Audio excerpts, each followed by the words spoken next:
Leaders Families, my name is Josh Osborne. I'm the principal at CSC, and I am excited to bring to you online registration and enrollment. This video will help you visualize the navigation of this new process. Now, this is a change, and that's not always easy, but this change is good.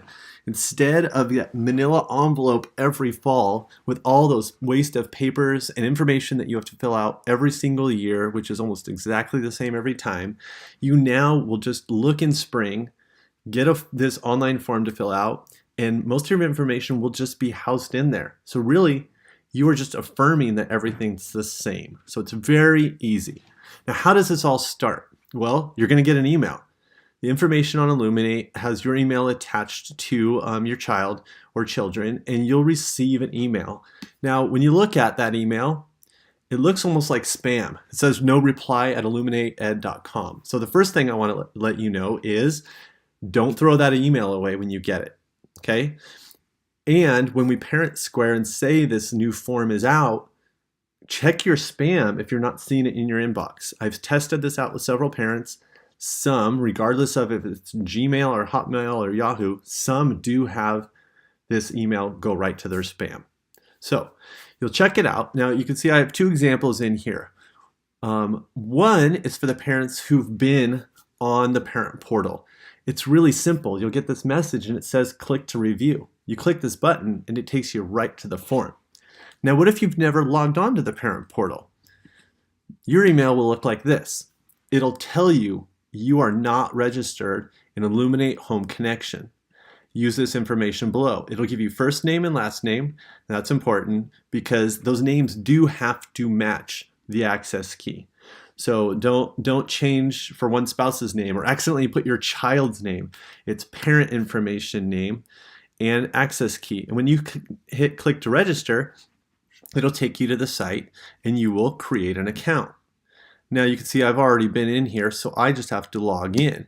So I'm going to go in through that form here, click to review, and notice it's going to take me right in. It takes me right to it.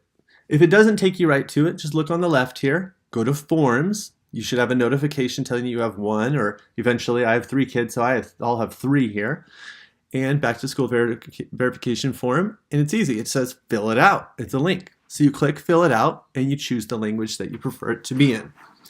Now, I know at the bottom you're going to see 13 pages. They're quick. I promise you they're quick. And look, my kid's in ILCS already, so this information's already there. I'm just going to be hitting this green button, which is save and next. Now, there are form blanks that don't have a red star. They're not required. It's up to you.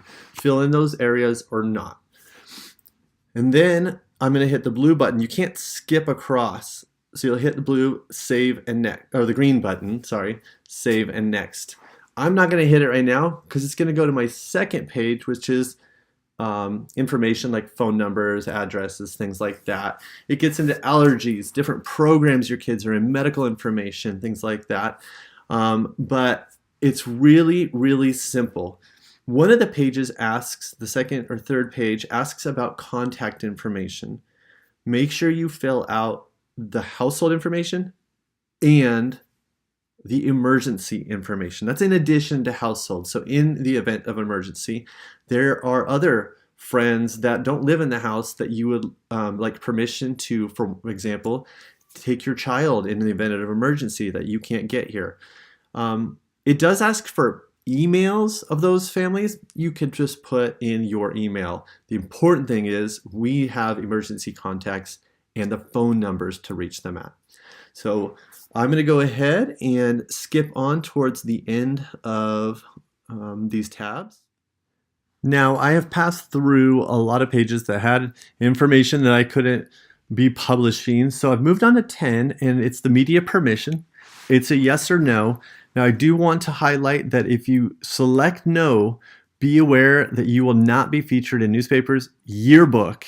Yes, you cannot have your picture in the yearbook, but not on these other things, social media, websites, etc. So read through this, make the decision. We will either make sure no photos are published whatsoever, or you are saying, yes, we could put photos of your child on yearbook, social media, websites, newspapers. Then hit Save and Next. This is permission to use access electronic information. It's internet basically. The password will be here for your child, or the email, and the password, I've erased it on mine as well, but you will see your child's password on there. Your child gets the password, and you could always go into your child's account if you would like to. Save and next. Page 12 is G Suite for Education. This is something that all schools that are using Google products are required to go through. So if it would load quickly. Thank you. So it's a lot to read. I tried to make bold things that you should know, like we're using Calendar, Classroom, Docs, Sheets and Slides, Email, Sites, and Drive. They will not have Google Chat, Hangouts, Google Plus, which is going to be eradicated soon anyway.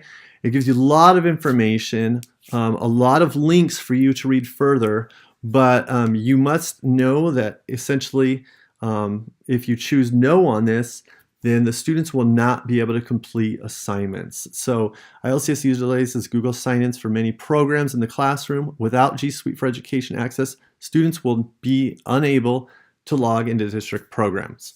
So it's essentially saying, are you willing to use the curriculum or not? Yes or no? You hit save and next, and then you hit the final page. It talks about your objection, your freedoms to object to programs and services. You're really just choosing that you understand that there's a parent right that you have there.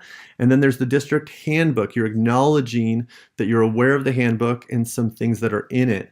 I specifically highlight down here that you need to know what our policy is on suspension and expulsion, homework, promotion, acceleration, retention, parent and student expectations, attendance, and the suicide policy. If you feel like you are comfortable and you know you're aware of that, choose yes. If not, click the link here, go read the digital handbook, be aware, and then say yes, you acknowledge the handbook.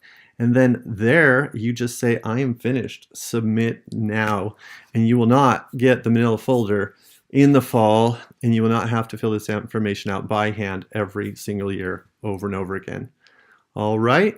Thank you so much for listening. I hope I've provided a way to make it easier for you. And of course, we are available in both front offices to help you through this change. Thank you.